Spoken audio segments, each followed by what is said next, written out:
야곱과 함께 각각 자기 가족을 데리고 애굽에 이른 이스라엘 아들들의 이름은 이러하니 루벤과 시므온과 레이와 유다와 이사갈과 스불론과 베냐민과 단과 납달리와 갓과 아셀이요 야곱의 허리에서 나온 사람이 모두 70이요 요셉은 애굽에 있었더라. 요셉과 그의 모든 형제와 그 시대의 사람은 다 죽었고 이스라엘 자손은 생육하고 불어나 번성하고 매우 강하여 온 땅에 가득하게 되었더라. 아멘. 우리는 죽는다. 그러나 하나님은 여전히 일하신다. 우리는 죽는다. 그러나 하나님은 여전히 일하신다. 라는 제목으로 같이 은혜를 나누기를 원합니다. 구원은 출애굽이죠. 죄에서 거룩함으로 탈출하는 것입니다. 또 죽음에서 생명으로, 또 세속의 노예에서 약속의 땅으로 탈출하는 것이 구원입니다. 예수 그리스도의 구원의 밧줄 하나만을 붙잡고 영원한 나라를 향하여 나가는 것이, 약속의 나라를 향하여 나가는 것이 구원인 것이죠. 오늘 이 출애굽기 첫 9절에 7절의 말씀을 통해서 우리에게 무엇을 보여주고 있습니까? 또 무엇으로 시작을 하고 있습니까?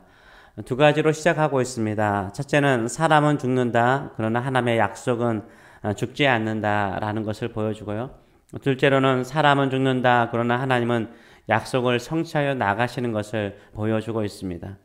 1절에서 6절까지 애굽으로 내려간 야곱의 가족들의 이름과 또 수가 나와 있습니다. 요셉을 제외하고 70명의 사람들이 내려갔습니다.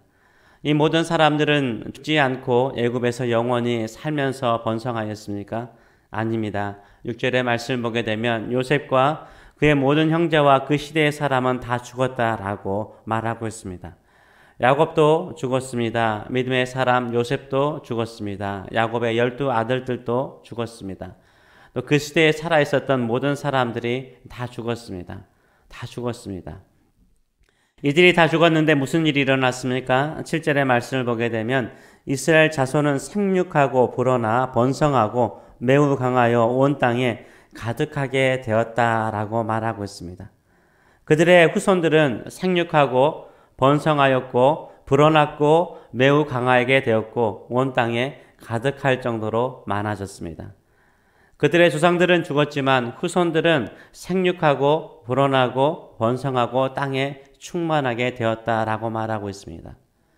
그들은 죽었는데, 그들의 조상들은 죽었는데 어떻게 그들의 후손들은 생육하고 번성하여 땅에 충만하게 되었습니까? 누가 이렇게 하신 것입니까? 하나님께서 아브라함과 이삭과 야곱에게 약속하신 대로 땅의 티끌처럼, 땅의 모래알처럼 번성하게 만드셨어요. 아브라함이, 이삭이, 야곱이, 요셉이 이렇게 한 것이 아니죠. 이들은 늙어서 죽었습니다. 하나님께서 믿음의 조상들에게 약속하신 대로 그 약속을 이루셨습니다. 하나님께서 아브라함에게 후손과 땅을 약속하셨는데 그 후손들을 이렇게 번성하게, 약속대로 번성하게 하셨습니다. 출애굽기는 이제는 그 후손들이 약속의 땅으로 향하는 과정들을 보여주고 있습니다. 그래서 첫째는 우리는 죽습니다. 그러나 하나님의 약속은 죽지 않습니다. 이것을 믿으시는 저와 여러분 되시길 축원합니다. 우리는 시간의 한계 속에서 때가 되면 부르심을 받아서 이 땅을 떠나가게 되죠. 그러나 우리에게 향하신 하나님의 약속, 하나님의 계획은 반드시 시간에 매이지 않고 이루어지는 줄 믿습니다. 우리를 향하신 하나님의 뜻과 계획이 이루어지도록 그 통로가 되시는, 믿음의 통로가 되시는 저와 여러분 되시길 축원합니다. 우리가 이 땅에 사는 날 동안 어디에 초점을 맞추며 살아야 됩니까? 이 땅에 초점을 맞출 것이 아니라 또 내 시대에, 내 때에 모든 것이 이루어질 것이라 라고 생각하고 조급한 마음 갖지 마시기 바랍니다. 우리는 죽습니다. 그러나 하나님의 뜻은 반드시 이루어집니다. 그 뜻을 이루는 거룩한 통로가 되시는 저희 여러분 되시길 축원합니다. 예수님께서 씨 뿌리는 비유를 통해서 어디에 씨를 뿌려야 되는가, 어디에 씨를 뿌리는 것이 중요한 것인가를 말씀하셨습니다. 비록 그것이 말씀에 대한 받아들이는 사람의 마음의 밭을 이야기하지만요, 다른 의미로 보게 되면 돌짝밭이나 가시밭이나 길가밭에 아무리 좋은 씨앗을 뿌려도요, 아무리 좋은 씨앗을 뿌려도 열매를 맺지 않습니다. 혹시나 열매를 맺더라도 아주 부실한 열매를 맺게 되겠죠. 우리는 어디에 씨를 뿌리는가가 중요한 것입니다. 일생을 살아가면서 우리의 믿음의 씨앗을 어디에 뿌리고 있습니까? 이 땅에 뿌리면 아무런 열매가 없거나 열매를 맺더라도 오래가지 않을 것입니다. 그러나 우리는 어디에 뿌려야 됩니까? 하나님의 약속의 땅에 씨를 뿌리시는 저 여러분 되시길 축원합니다. 하나님의 약속이 이 땅에 있는 가장 비옥한 땅인 줄 믿습니다. 그래서 하나님의 약속의 땅에 씨를 뿌려야 됩니다. 그게 뭡니까? 바로 예배하는 거죠. 하나님의 약속이 이루어지기를 바라는 사람은 예배하는 사람인 줄 믿습니다. 예배하는 사람이 되어야 됩니다. 아브라함과 이삭과 야곱은 어디를 가든지 제단을 쌓고 여호와 하나님의 이름을 부르고 예배하였습니다. 어디를 가든지 제단을 쌓았어요. 한 번 예배를 드렸다는 말이 아닙니다. 거기에 제단을 쌓고 매일 예배를 드렸다는 의미를 포함하고 있습니다. 예배를 통해서 하나님을 잘 섬기는 사람이요, 하나님의 약속의 씨를 뿌리는 사람과 같습니다. 우리가 죽더라도 우리를 향하신 하나님의 놀라운 계획은 반드시 이루어지는 줄 믿습니다. 이것을 믿음으로 고백하고 바라보는 것이 바로 예배입니다. 두 번째, 우리는 죽더라도 하나님은 일하십니다. 여전히 일하십니다. 우리는 이 땅에 잠시 살다가 주님 곁으로 갑니다. 야곱은 70여 명의 그의 후손들이 있었죠. 세라 승전에. 야곱이 인간적으로 가질 수 있는 후손들은 가나안 땅에서 70여 명이었습니다. 하나님은요, 400년이 지난 후에 250만 명이 넘는 엄청난 큰 민족으로 만들어 놓으셨어요. 이것이 바로 하나님의 일하심이죠. 한번 생각해 보시기 바랍니다. 어떻게 그렇게 될 수 있을까요? 자연재해라든지 기근이라든지 전쟁을 통해서 사람이 엄청나게 많이 죽거나 또 안 아니면 전염병 한번 돌게 되면은 많은 사람들이 쉽게 죽을 수 있습니다. 그럼에도 불구하고 그 모든 위기와 어려움들을 다 하나님께서 보호하여 주시고 가장 안전한 곳에서 하나님께서 그들을 번성하게 하신 것을 보여주고 있습니다. 그렇기 때문에 우리의 마음속에요, 지금 나의 초라함만 보지 마시고 하나님의 전능하신 능력을 바라보시는 저 여러분 되시길 축원합니다. 나의 수고만, 내가 이 땅에서 수고했는데 왜 열매가 이 정도 받게 되지 않는가? 초라함에 내 마음을 두지 마시고 보이지 않는 하나님의 일하심을 바라보시고 기억하시는 저 여러분 되시길 축원합니다. 믿음으로 열심히 살아왔던 성도들 가운데 지금 당장 자신이 너무 초라하기 때문에요, 하나님의 약속도 초라할까봐, 하나님이 이루어 가시는 하나님의 뜻도 초라할까봐 낙심하는 사람이 있습니다.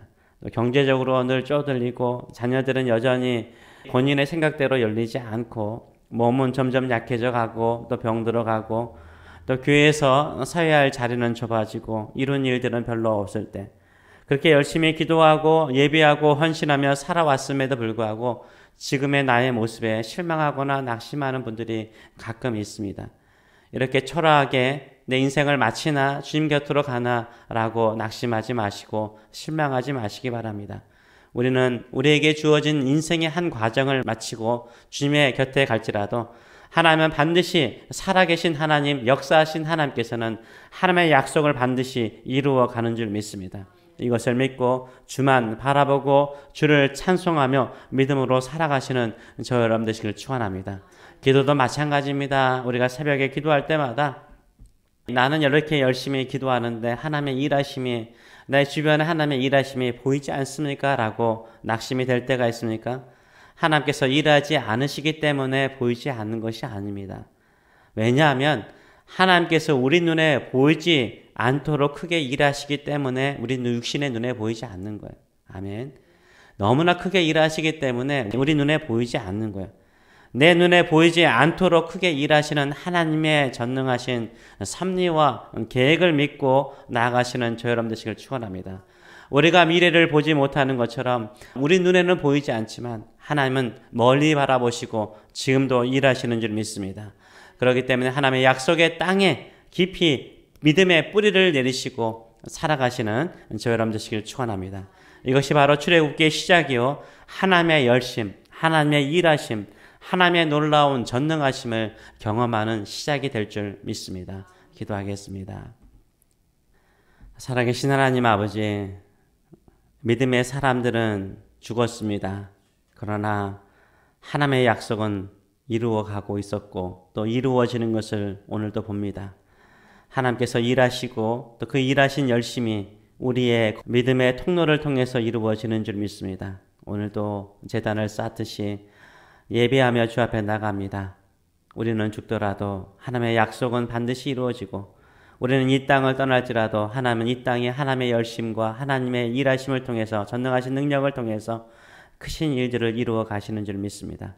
우리에게 주어지는 시간 속에 끝까지 주님 한 분만을 믿고 의지하고 기도하고 주님의 뜻을 이루소서 그 통로가 되는 우리의 삶이 될 수 있도록 인도하여 주시옵소서. 가끔은 보이지 않아서 하나님의 일하심이 보이지 않아서 낙심하고 좌절할 때가 있습니다. 보이지 않는 것은 하나님이 일하지 않아서 보이지 않는 것이 아니라 하나님께서 우리의 눈에 보기 너무 힘들 정도로 크신 일들을 이루어가고 계시기 때문에 보이지 않는다는 믿음을 가지고 하나님의 일하심을 믿고 주만을 바라보고 주만을 의지하고 주께 영광을 돌리며 믿음의 길을 걸어가는 또 하나님의 약속에 씨를 뿌리는 믿음의 씨앗을 뿌리는 저희들의 삶들이 될 수 있도록 축복하여 주시옵소서. 감사드리며 예수님의 이름으로 기도합나이다. 아멘.